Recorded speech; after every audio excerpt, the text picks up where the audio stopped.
አቤት መምህር እንደምን አመሸህ? እግዚአብሔር ይመስገን ሰላም። እግዚአብሔር ይመስገን። እሺ እንዴት ነህ? አለው አቤት አለውኝ እግዚአብሔር ይመስገን። እሺ አሁን ሲሰማን መምህር? አዎ እኔ ይሰማኛል። ያው አውቀሻል ብዬ ነው ስለ ህልም ነው እያወራን ያለው። አዎ መምህር ደወልኩትም ለዛ ነው። እስማሙሉ እስከሳዶ አምላክ እኔ ህልም ከ3 ቀን በፊት አይቼ ነበር እና ህልሜ ምንድን መሰለህ? ተኝቼ ራቁቴን ልጄ ትምህርት ቤት ላመጣ ከባለቤቴ ጋር እንሄዳለን ወደ ትምህርት ቤት ይመስለኛል። እሺ እና ወደ ትምህርት ቤት ሁለታችን ስንሄድ እኔ ራቁቴን ነኝ፣ ምንም ልብስ አልለበስኩም ምንም። እና ከቤት ወተን ትምህርት ቤትም አልደረስንም፣ እህትም ደግሞ ወተን ርቀናን ትንሽ ወደ ትምህርት ቤቱ ልንደርስ አካባቢ ራቁቴ መሆኔ ታወቀኝ። የታወቀኝ ደግሞ አንዲት ማቃት ልጅ ሳያት እሷ ስታየኝ እሷ አላየችኝም፣ ግን እሷ እንዳየችኝ አድርጌ እፍረት ተሰማኝና ተመልሼ ሩጬ ራቁቴን ተመለስኩ ወደ ቤት እና ቤት ሂጅ ተደበቅኩ ማለት ነው ቤት ውስጥ። እና ባለቤቴም ለምንድን ነው ልብስ ያለበሽም ራቁትሽን እኮ ነሽ ተመለሽ ምንም አላለኝም። ብቻ ልጅቷን ሳያተኝ ተመልሼ እሱን ትቼው ጎዳና ላይ ተመልሼ ወደ ቤት ገባሁኝ። እሱም ልጅቷን ከትምህርት ቤት ይዞ መጣ ማለት ነው። እና ምን እንደሆነ ትንሽ አስጨነቅ። ልጅሽን ልታመጪ ሄደሽ አወጣሻት ከትምህርት ቤት። ከዛ ስትመለሽ ነው ይሄን ነገር ያየሽው? አልደረስንም፣ ገና እየሄድን ነው። ሁለታችንም ነው ልናወጣት የምንሄደው ከትምህርት ቤት። ሳንደርስ መንገድ ላይ ራቁቴ መሆን ታወቀኝ። ልጅሽንም ገና ሳታገኛት? አዎ ልጄንም ሳላገኛት ራቁቴን መሆኔ ሲታወቀኝ ተመልሼ ገባሁ ወደ ቤት ይሮጥ። አዎ ራቁት መሆን በህልም ሰዎች ከጸጋ መራቆትና ሰላም ማጣት ጭንቀት ውስጥ መሆን ነው። ሌላው ደግሞ በሰዎች ዘንድ የተናገርሽው ንግግር ህይወትሽን፣ ትዳርሽን፣ ገበናሽን ሰዎች ያወቁብሽ መስሎ ወይም የምታሳልፊው ላይፍ ከባለቤትሽ ጋር የምትሆኚው ኑሮ ሰዎች ያወቁብሽ መስሎሽ የምትጨናነቂው ነገር ነው። እና ባለቤትሽ ራሱ በዚህ ጉዳይ ላይ ምንም ግድ እንደሌለው ነው የሚያሳየው። ገበናሽ ወጣ አልወጣ፣ እንዲያውም የገበናው መውጣት የቤትሽ ውስጥ ያለው ችግር መውጣት ምክንያቱም እሱ ሊሆን ይችላል። እና ምንም ያልመሰለው ለዛ ይሆናል። እንዲያረገችኝ እንዲበደለችኝ ብያለ የሚያወራውም ነገር እንግዲህ እንደ ህልሙ ነው ማወራሽ፣ እንደ ህልሙ። እና ለምንድን ነው ራቆትሽን የምትወጪው ያላለሽ? የመራቆትሽ ምክንያቱም እሱን ሊሆን ስለሚችል ራቆት መሆን ማለት ጓደኛሽ ደግሞ እንዳታይሽ ሮጠሽ መግባት ማለት አንቺ ራቆትሽን እንደሆንሽ እያወቅሽ መሄድሽን አልነገርሽኝም። ራቆትሽን እንደሆንሽ ነው የምታውቂው ስትሄጂ? በቃ ራቆቴን ነው ወጥቼ ሄድኩት፣ ግን እሱ አይነግረኝም። እና እኔ በውስጤ ምን ራቆቴ መሆኔን የማይነግረኝ እንደ ይሄ ሰው ምን አስቦ ነው? ከተመለስኩ በኋላ ይሄን አሳባስበዋል። የኔ አባባል ልጅቷ ስታይሽ ነው ራቆትሽን መሆንሽን ያወቅሽው ወይስ መጀመሪያም ታውቂ ነበረ ነው? አዎ ያቺ የማውቃት ልጅ በስጋም ዘመዴ ናት። እሷ ስታየኝ ነው እኔ ራቆቴ መሆኔን ያወቅኩት የነቃሁት። ከዛ በኋላ ነው እኔ እሱን ለምን ነው ያልነገረኝ? አሁን ብዙ ጊዜ አሁን ለምሳሌ በምሳሌ አድርጌ ልውሰድልሽና እኔ ቤት የሌለ ዕቃ ጎረቤቴ ቢገዛ ወይኔ ይሄ ዕቃ ለካ በጣም ያስፈልገኝ ነበር፣ አየሽ እሱ ይሄን ዕቃ መግዛቱ ስራ ቀለለለት ብዬ ብናገር በቃ እኔ ጋር የጎደለ ነገር እንዳለ ያወቅኩት ያ ጎረቤቴ አንድ ዕቃ ሲገዛ ነው እንደማለት ነው። አንቺ ጋር ደግሞ ልክ ዘመድሽን ያችን ሴትዮ ስትመለከቻትና እሷን ስታያት ወይኔ እርቃኔን ለካ እሷ እንዳታየኝ ብለሽ አንደኛ ገበናሽ እንዳይታይ፣ ሁለተኛ ነገር ደግሞ እሷን ስታያት ራቆትሽ መሆንሽ ማወቅሽ የሆነ በህይወትሽ ውስጥ ሰው እንዲያውቅብሽ የማትፈልጊው የትዳር ህይወት አለ ደብቀሽ ያዝሽው። እሱን ነገር ግዴታ መፍትሄ ሊኖረው ይገባል። ተጠንቀቂ፣ አስቢበት፣ ገብተሽ ልበሺ።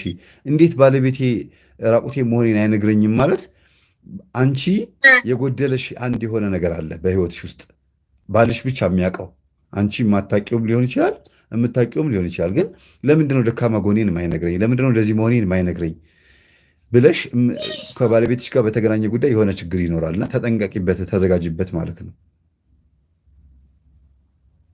ኦኬ አደባባይ ህዝብ የሚያውቀው ማለት ነው። ህዝብ የሚያውቀው እሺ አንድ እኔ ባለቤቴም የማውቀው እኔም የማውቀው ግን አልቀረፍልኝ ያለ ነገር ቢኖር ቀናተኛና ተጠራጣሪ ነኝ። ይሄን እሱም በተደጋጋሚ ይነግረኛል። እኔም ደግሞ ልቀርፎ ያልቻልኩት ነገር ይሄ ነው እንግዲህ ያለኝ እኔ የማውቀው ማለት ነው። የተደበቀ ነገር አለ ብለው ይሄ ነው። ለሌሎች ሰዎች ግልጽ አላደርግም፣ ለሱ ግን ሁሉም ግልጽ አደርግለት እነግረዋለሁ። አዎ ግን ምን አለ መሰለሽ፣ አሁን ከነገርሽኝ አንጻር እንግዲህ ህልሙን ራሱን የፈታሽው ምንድን ነው?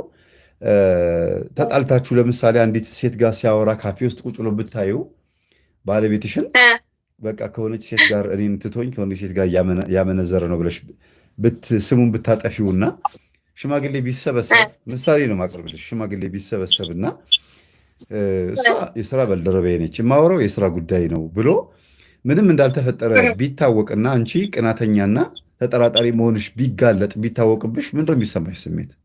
ራቆትነት አይደለም? የጎደለ ነገር አንድ ክፍተት በህይወትሽ ውስጥ ክፍተት እንዳለ አያሳይም? ያ ነው በዘመዶችሽ መካከል በቤተሰቦችሽ መካከል ወይ ደውሎ እኔ አልቻልኳትም በቃ በሄድኩበት ቦታ ሁሉ በእያንዳንዱ ነገር ትጠራጠረኛለች ብሎ ተናግሮም ሊሆን ይችላል። ወይም ደግሞ እያወቀ እንዴት ዝም ይለኛል ስትይ እኔ ቀናተኛና ተጠራጣሪ ነኝ እንደምጠራጠርና እንደምቀና እያወቀ ለምንድነው የሚቀየመኝ ለምንድነው የሚያኮርፈኝ ብለሽ ያልሽበት ቀን አለ? አዎ ምክንያቱም ስለማትወደኝ ነው ሁሉ ብዬ ገልጽለታለሁ። እኔ በጣም ወደዋለሁ። ከመውደዴም አንጻር በቃ ማጣትም ስለማልፈልግ ብዙ ህይወትን የሚያሳልፍኩበት ስለሆነ እነግረዋለሁ። ማትፈልገኝ ከሆነ ልቀቀኝ፣ በቃ እንለያይ። የምትፈልገኝ ከሆነ ደግሞ እኔ እንድጠራጠር የሚያደርገኝ መንገድ አንደኛው እሱ ነው። ድሮ ምንም አልጠራጠረውም የነበረ ማለት ነው።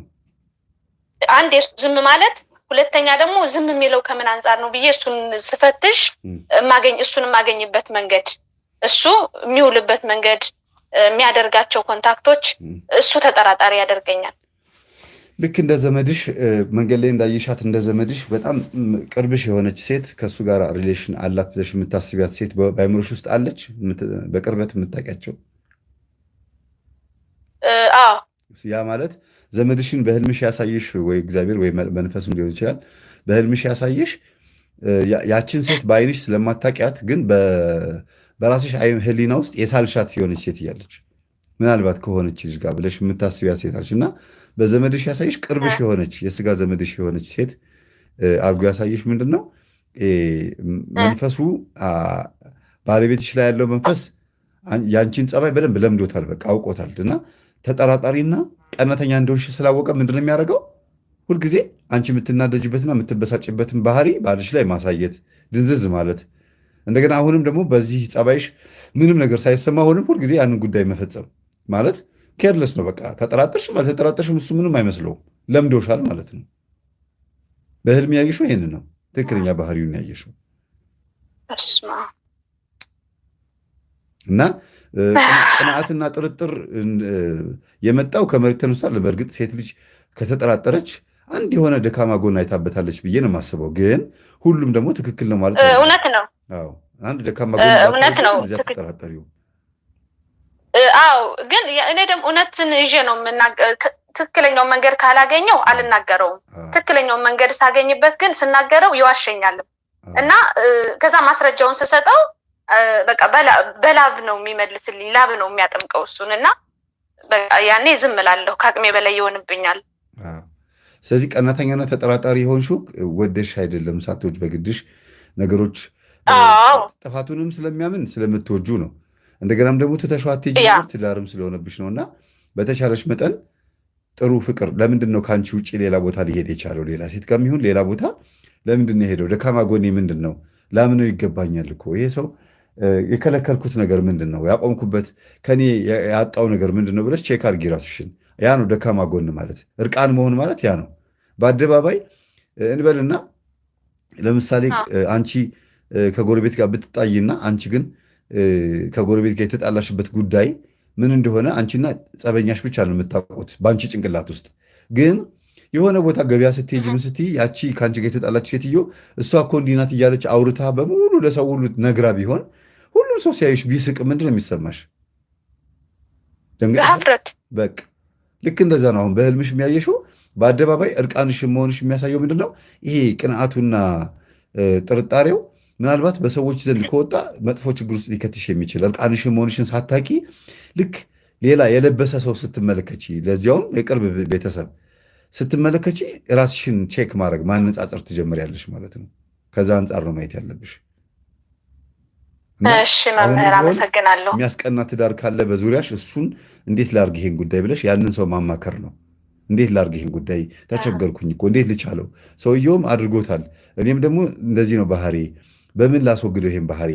ደግሞም ከኔ ባህሪ የመጣ ነው ይሄ ሰውዬ ወደ ሌላ ነገር ሄደው በእኔ ጸባይ ነው የከለከልኩት ነገር ኖሮ ነው? እውነት በትክክል ሌላ ሴት ጋር እንዲሄድ የሚያደርግ ባህሪ ያለኝ? አለባበሴ ነው? አነጋገሬ ነው? ቁጡ ነኝ? ነጭናጫ ነኝ? የሚለውን ነገር ቼክ አድርጊ ራስሽን።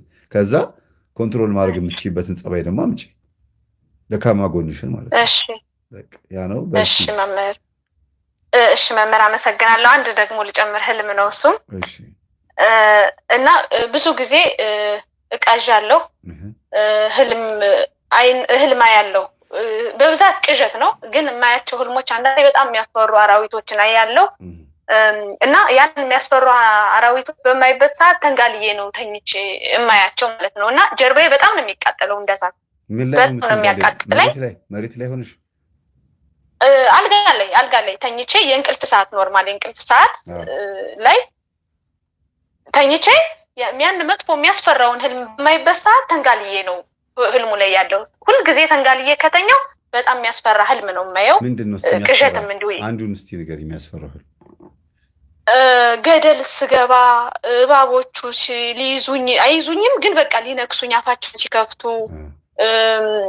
በቃ አራዊቶች የሚያስፈሩ አራዊቶች ደግሞ እንዲሁ ዝም ብዬ እፈራለሁ። እንደዚህ እንስሳቶች ምናምን አይጥ ምናምን በጣም ነው የምፈራው። እነሱ የምፈራቸው ነገሮች ይመጡብኛል በህልሜ። አይዙኝም፣ ግን በቃ ሊይዙኝ እንደዚህ እንትን ይላሉ። ምንድን ነው የሚባል? እንደዚህ ምልክት ያሳያሉ፣ ይጠራራሉ፣ ምልክት ያሳያሉ። እንደዚህ በቃ የተናደደ ፊት እንትን ብለው ጥርሳቸው ምናምን ግጥጥ አድርገው ይንጠራራሉ ወደ እኔ፣ እንደዚህ ይሳባሉ። እና እኔ አይነኩኝም፣ ግን በቃ እንዳይስቡ እንዳይነኩኝ ለመጮህ በቃ አንደበቴ ተይዟል። መጮህ አልችልም። ጀርባዬ ደግሞ በጣም ይቃጠላል፣ እንደዛ በጣም ነው የሚያቃጥለኝ። እና ነቅቼ ራሱ ጀርባዬን ያቃጥለኛል። በስማም ልል ደግሞ አንደበቴንም ይይዘኛል። በስማም ልል እየፈለኩ በውስጤ በእጄ ግን በቃ መሰንዘር አልችልም። በስማም ማለት እልም ያለ እንቅልፍ ውስጥ የሚተኛ ሰው በስማም ለማለት ተነስቶ፣ ምክንያቱም ህልም ስንተኛ ሰውነታችን ዜሮ ነው የሚገባው። ጭው ያለ እንቅልፍ ስንገባ ከአንድ ሰዓት በኋላ ከተኛን ከአንድ ሰዓት በኋላ በቃ የለም ሰውነታችን። ህልም ውስጥ ደግሞ ልም ብለን ስንገባ ደግሞ በህልም ዓለም ውስጥ ስለሆንን አይን ይርገበገባል፣ እግር ይንቀጠቀጣል፣ ሰውነት። አሁን የተኛን ሰው ስትመለከችው አንቺን አሁን በቪዲዮ ቢቀርጹሽ ያን አይነት ሁኔታ ነው የምታሳየው። እና ምንድን ነው ልክ ወደ መባነን ውስጥ ነሽ ያለሽው። እያየሻቸው ኦልሬዲ ህልም መሆኑን አውቀሻል፣ እየባነንሽ ነው ያለሽው። እና ለዚህ ነው ሰውነትሽን ማዘዝ የሚያቅትሽ። በላይሽ ላይ መጥቶ የሚጫንሽ ነገር አለ። ለአፍ እንኳ ራሱ ለማዘዝ በስጋሽ በአንደበትሽም በእጅሽም ስጋሽን ማዘዝ ይከብድሻል። ለምን? ነፍስሽ ነች እየተጨነቀች ያለችው። ስጋ ዜሮ ገብቷል። ይሄን በዚህ ያዥልኝ። ወደዚህ ስንመጣ ግን ብዙ ጊዜ መንፈስ እንቁላል፣ ወተት፣ ስጋ የሚመቹ ምግቦችን በጣም ይሄ ስጋን የሚያደልቡ እንቅልፍ የሚያመጡ ድካም ስሜት ውስጥ የሚከቱ ኮሌስትሮል የሚበዛባቸው ቅባት ነክ ነገር የሆኑ ነገሮችን ስንመገብ ስጋችን በጣም በቃ ለህልም እንትን ይሆናል። ይሄ ለመንፈሱ የሚመች ይሆናል እና አንሰግድም፣ አንጸልይም እና አፈራዊ ባህሪያችን ያይላል። መንፈሱ ሆን ብሎ ምን ያደርጋል? አውቆኛ ውስጥ እኛ ህይወት ውስጥ እሳታዊ ባህሪ፣ ነፋሳዊ ባህሪ፣ የውሃ ባህሪ፣ የአፈር ባህሪያችንን እያዘበራረቀ ህልሙም የተዘበራረቀ እንዲሆን ያደርገዋል። ስጋ በደለበ ቁጥር አይሰግድም። ካልሰገድን ደግሞ ስጋችን የመንፈስ ማደሪያ ነው የሚሆነው። ይህን ማወቅ ነው መጀመሪያ። ቢያንስ ለመስገድ ማሰብ ራሱ አንድ ትልቅ ነገር ነው። በአንድ ሰግድም እንኳን እግር ያለው ብቻ እንደሚሰግደው ህሊናም እኮ አይምሮም ይሰግዳል እኮ አብሮ። በቃ በኖረኝ እግርና በሰገድኩ ስትይ እንደሰገድሽ ነው የሚቆጠረው፣ እግር ለሌለው ሰው ማለት ነው። እና ስለዚህ አንቺ ይሄን ህልም ስትመለከቺ መናፍስቶቹ በዙሪያሽ ያሉት መናፍስቶች በሙሉ አንቺን መንካት ያልቻሉት በሆነ መልአክ ወይም በሆነ ቅዱስ በቃል ኪዳን ተጠብቀሽ ስለሆነ ነው እንጂ በጣም ብዙ ችግሮች እንዳሉብሽ ነው የሚያሳየው። አንደኛ እነዚህ በአውሬ የሚመሰሉት መናፍስቶች በአንቺ ዙሪያ ያሉት ፈተናዎች ናቸው። የኑሮም የትዳርም በባለቤትሽ በኩል የሚመጡ የሴቶችን ፈተና፣ በአንቺ በኩል የሚመጣው የወንድ ፈተና፣ በትዳር ውስጥ ያለው ፈተና ነው የሚያሳየው። ሌላው ግን እራሳቸው መናፍስቶቹ መሆናቸው ምልክቱ ማረጋገጫው ጀርባሽ መቃጠሉ ነው። ጀርባሽ በጣም የሚቃጠለው ምንድን ነው? ዛር መሆኑ፣ አብሮሽ የተወለደ መንፈስ መሆኑ፣ ከቤተሰብ የመጣ መንፈስ መሆኑ ማሳያ ነው። እርግጠኛ ነኝ በቤተሰብ ውስጥ የሆነ ነው